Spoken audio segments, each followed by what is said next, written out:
Hey guys, welcome back to the channel. Today I'm going to be looking at Stephen King's Cell.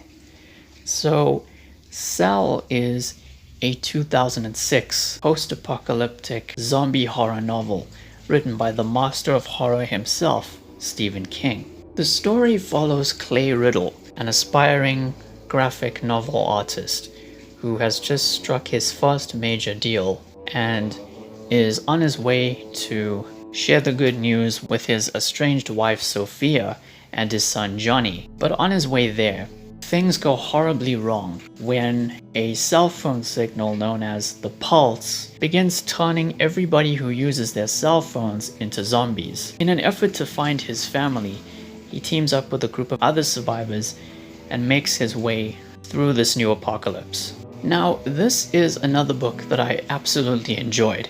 Is it perfect? Definitely not. But it is such a unique take on the zombie genre, and we're gonna get into why exactly.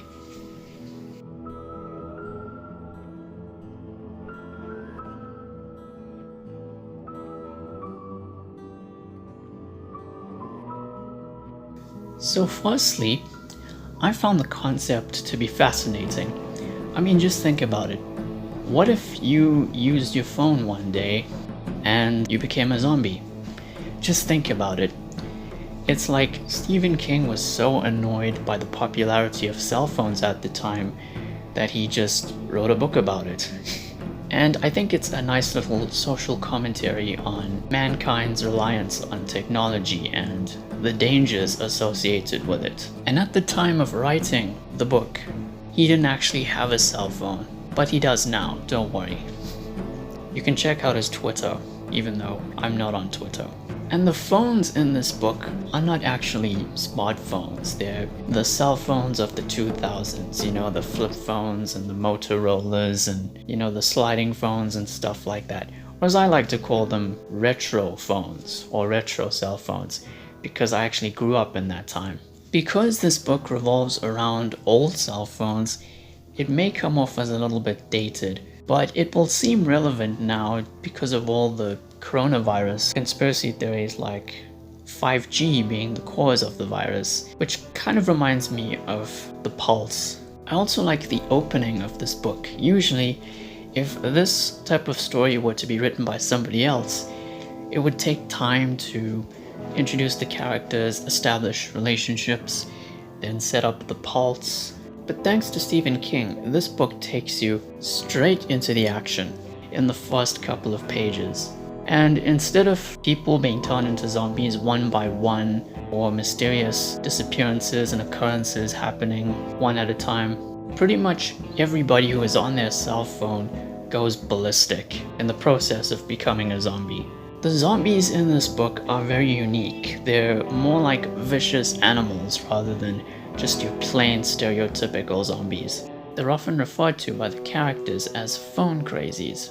They act as a hive mind of sorts, and they often stick together in flocks. Once they've become zombies, they can actually communicate telepathically, and they can send cell phone signals to one another and to humans. Of course, none of this really matters if you don't have characters that we can care about, right? Well, we do actually. The main character is Clay Riddle, this graphic novel artist who is separated from his wife Sophia, but is very close to his son Johnny and wants to make things right. And it's kind of sad that just as he's on the verge of doing so, the outbreak happens. And all that matters to him now is whether or not they're safe. That is, in essence, the emotional core of the story.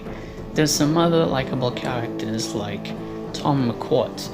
He's a short white gay man who is essentially comic relief. He may not be one of Stephen King's best or most iconic characters, but in a zombie apocalypse, I wouldn't mind hanging out with a guy like that. I mean, there's always gonna be somebody in a group of friends who is a comic relief of sorts. It's natural. He lives alone, but the only person he needs by his side is not even a person. It's his cat, which I found hilarious. And he's not particularly fond of cell phones, so I doubt he'll be using one anytime soon. And then there's Alice Maxwell, who is traumatized by an incident that involved a group of zombies. And because of this, she wants to wipe them out once and for all. And the longer she sticks around, the more she feels like she belongs with Clay and Tom in this difficult time. There's also Jordan, who is this computer whiz kid, and the other characters meet him at a place called Gayton Academy. That's where they also meet the headmaster, Charles Ardai, and he has an interesting perspective on what's happening. And then there's the villain, the Raggedy Man. You know, this guy that you saw at the beginning of the video. No, I'm kidding, that's just me. Well, that's actually what he looks like. He's kind of like the Man in Black, aka Randall Flagg from the Dark Tower series and The Stand, in the sense that he interferes with the characters every once in a while, and he's very mysterious, he's a bit creepy, and at times he's unpredictable. The book has an interesting structure. It's broken down into 9 acts, so it was easy for me to remember what happened in each act upon reflection. Also, the writing style, aka the prose, good as always. Stephen King was able to bring this post-apocalyptic world to life. The level of descriptive detail was well done, and I think anybody will be able to picture what it's like to be in the situations that the characters are in. There isn't actually a whole lot of action in the book, but when it's there, it's intense. It really, really is. Because this is a zombie apocalypse story, don't expect people to not make it out of this alive, and there definitely are some very emotional deaths here and there. And lastly, there are some things that are left ambiguous in this story. I mean, we never actually find out what caused the pulse in the first place. I know in my book collection video that I did back in November, I mentioned that the cell phone tower that caused the pulse was struck by lightning, and well, that was a bit of a boo-boo on my part. I apologize. I just saw the cover and I thought, that looks like lightning, doesn't it? So yeah, I was wrong about that. We never actually find out, but it's open to interpretation. I think it was struck by lightning. Who knows? I mean, lightning is a natural cause, so you never know.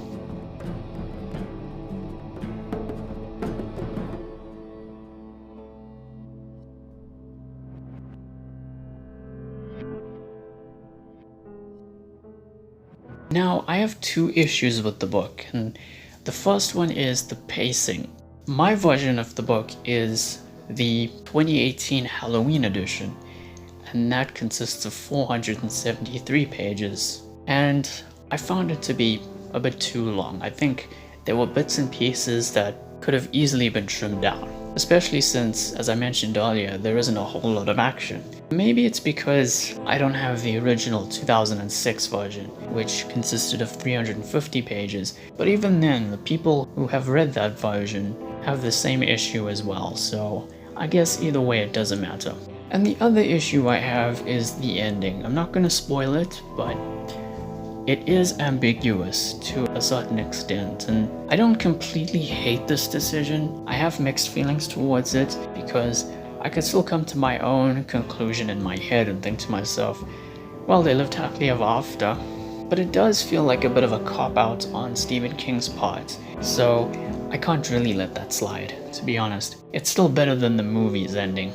Yes, there is a movie, in case you didn't know, and I have seen it, and we'll talk about that eventually. So, Yeah, other than that, I don't have any other issues.